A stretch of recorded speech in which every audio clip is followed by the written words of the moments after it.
ஈரானுடைய சக்தி நிலையங்களை தாக்கும் நோக்கத்தோடு தான் நாங்கள் இந்த தாக்குதல்களை துல்லியமான உளவுத்துறை தகவல் அடிப்படையில் நடத்தியிருக்கிறோம் என்று சொல்லி இஸ்ரேலுடைய பிரதமர் பெஞ்சமின் நெதன்யாகு சொல்லியிருக்கக்கூடிய நேரத்தில் ஈரான் மீதான தாக்குதல்கள் தேவைப்படும் அளவுக்கு தொடரும் என்றும் இஸ்ரேல் எச்சரிக்கை விடுத்திருப்பதான செய்திகளையும் அல் ஜசீரா ஒளிபரப்பிக் கொண்டிருக்கிறது. அடுத்ததாக ஈரான் பாலிஸ்டிக் ஏவுகணை தாக்குதல்களை நடத்தப் போகிறதா அல்லது வேறு விதமான முடிவுகளை எடுக்கப் போகிறதா அல்லது F-35க்கு நிகரான விமானங்கள் அவர்களிடத்தில் இருக்கிறது, அந்த விமானங்களை கொண்டு தாக்குதல்களை நடத்தப் போகிறார்களா என்கிற கேள்விகள் தான் தற்போது மல்டி மில்லியன் கேள்விகளாக இருக்கிறது. ஏன்னா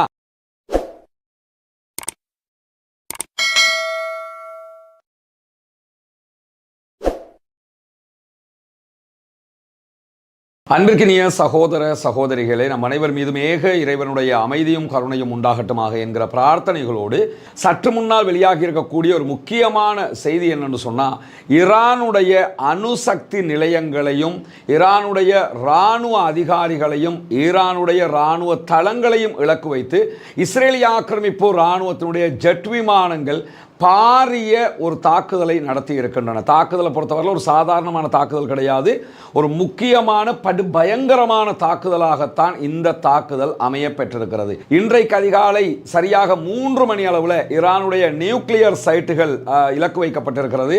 அதே நேரத்தில் ஈரானுடைய இராணுவ தளங்களும் இலக்கு வைக்கப்பட்டிருக்கிறது. இது அத்தனையும் இஸ்ரேலிய ஆக்கிரமிப்பு இராணுவத்தினுடைய அமெரிக்காவினுடைய தயாரிப்பாக இருக்கக்கூடிய F-35 விமானங்கள், ஜெட் விமானங்கள் மூலமாகத்தான் தாக்குதல்கள் நடத்தப்பட்டிருக்கு. இந்த தாக்குதல்களை பொறுத்தவரையில் இந்த தாக்குதல்களுக்கும் எங்களுக்கும் எந்த சம்பந்தமும் கிடையாது என்று சொல்லி அமெரிக்கா உடனடியாக அறிவித்திருக்கிறது. அமெரிக்காவினுடைய மத்திய கிழக்குக்கான பொறுப்பாளராக இருக்கக்கூடிய மார்க்கோ ரூபியோ இந்த கருத்தை உடனடியாக தெரிவித்திருக்கக்கூடிய அதே நேரத்தில் கடந்த 24 மணி நேரங்களுக்குள்ளாக பகதாதில் இருக்கக்கூடிய ஈராக் தலைநகர் பகதாதில் இருக்கக்கூடிய அமெரிக்காவினுடைய தூதுவர் ஆலயத்தில் இருந்த முக்கியஸ்தர்கள் அத்தனை பேரும் வெளியேற்றப்பட்டிருக்கிறார்கள்.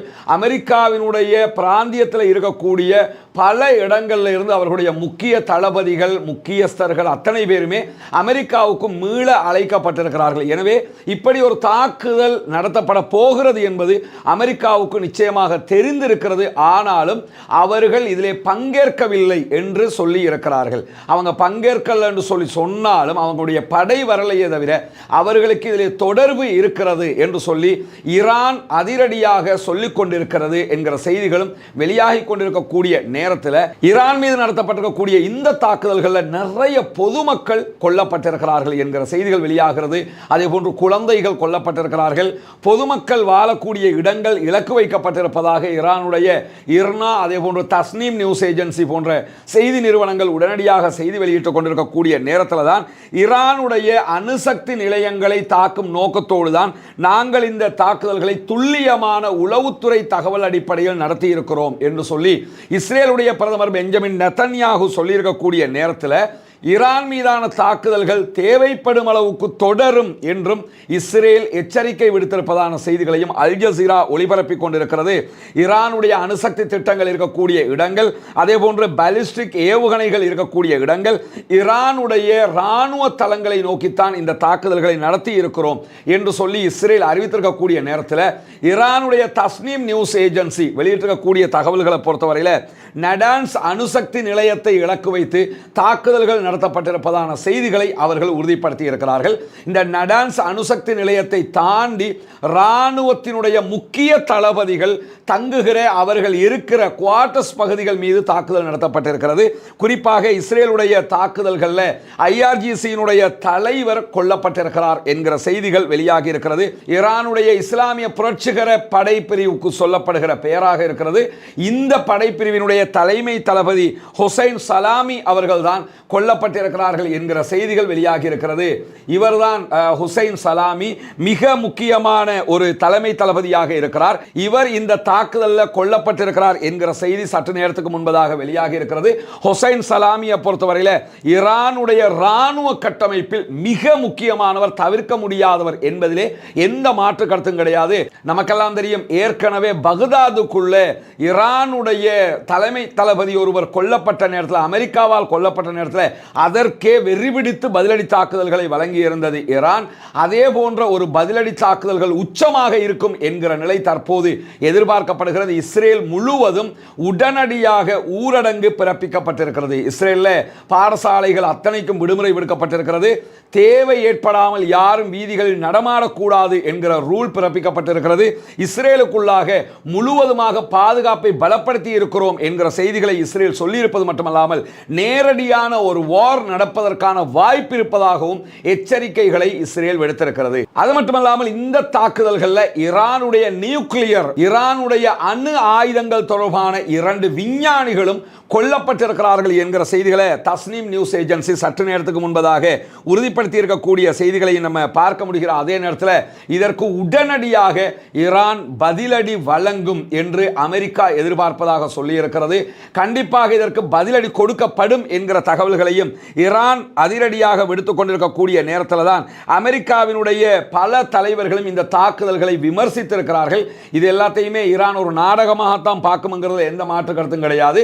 ஏன்னா ஈரானை இலக்கு வைப்பது தொடர்பாக அமெரிக்காவுக்கு ஆல்ரெடி தகவல்கள் தெரிந்திருக்கிறது என்பது அவங்களுக்கு தெரியும். நேற்றைய தினம் கூட டொனால்ட் ட்ரம்ப் என்ன பண்ணாருன்னா அது ஒரு சூசகமான வாசகங்கள் மூலமாக அவருடைய ட்ரூத் சோஷியல்ல விடுத்திருக்கக்கூடிய செய்திகளை எல்லாம் இன்றைக்கு பல ஊடகங்களும் சுட்டிக்காட்டியிருக்கக்கூடிய நேரத்தில் தான் ஈரானுடைய தலைநகர் தெஹரான் மீது நடத்தப்பட்டிருக்கக்கூடிய இந்த தாக்குதல் என்பது ஈரானுக்கு ஒரு பலத்த சேதத்தை அந்த பகுதிகளில் உண்டாக்கி இருக்கிறது. கண்டிப்பாக பொதுமக்கள் நிறைய பேர் கொல்லப்பட்டிருக்கிறார்கள் என்கிற செய்திகளுக்கு அப்பால் இங்க நீங்க பார்க்கலாம், இந்த ஜெட் விமானத்தின் மூலமாகத்தான் தாக்குதல்கள் நடத்தப்பட்டிருக்கு. இது ஏவுகணை தாக்குதல் கிடையாது. இஸ்ரேல் அமெரிக்காவினுடைய F-35 விமானங்களை கொண்டு நடத்தி இருக்கக்கூடிய படு பயங்கரமான தாக்குதலாக இருக்கிறது. இங்க நீங்க பார்க்கலாம், தாக்குதலுடைய காட்சிகள் தான் இங்கே ஒளிபரப்பப்படுது. அல் ஜசீராவினுடைய அரபு, அல் ஜசீராவினுடைய ஆங்கிலம், அதே போன்று பிரஸ் டிவி எந்த தொலைக்காட்சிகளை நீங்க எடுத்தாலும் அத்தனையும் நேரடி ஒளிபரப்ப செய்து கொண்டிருக்கிறார்கள். அங்கு நடந்திருக்கக்கூடிய தாக்குதல்கள் எவ்வளவு தூரம் அகோரமானது என்பதை காட்டிக் கொண்டிருக்கிறார்கள். பொறுத்திருந்து பார்ப்போம் அதிரடியாக ஈரான் அடுத்தடுத்து என்ன செய்ய போகிறது என்பது. ஏன்னா இப்படியான ஒரு தாக்குதலை ஈரான் எதிர்பார்த்து கொண்டே இருந்தார்கள். இந்த தாக்குதல் நடத்தப்பட்டால் உடனடியாக பதிலடி கொடுப்பதாகவும் ஈரான் சொல்லி இருந்தது. எனவே தற்போது F-35 விமானங்கள் தாக்குதல்களை நடத்தி இருக்கிறது.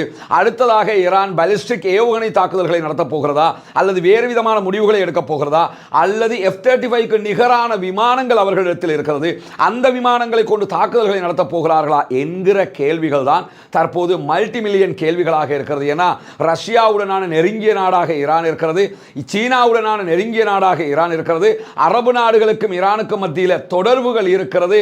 தாக்குதல்களில் ஒத்துழைக்கிற அளவுக்கு அவர்கள் வரமாட்டார்கள் என்பது எல்லோருக்கும் தெரியும். எல்லா அரபு நாடுகளும் அமெரிக்கா பக்கம் நிற்கக்கூடிய நேரத்தில் ஈரான் மாத்திரம் அமெரிக்காவுக்கு எதிர் நிலைப்பாட்டில் இருக்கிறது.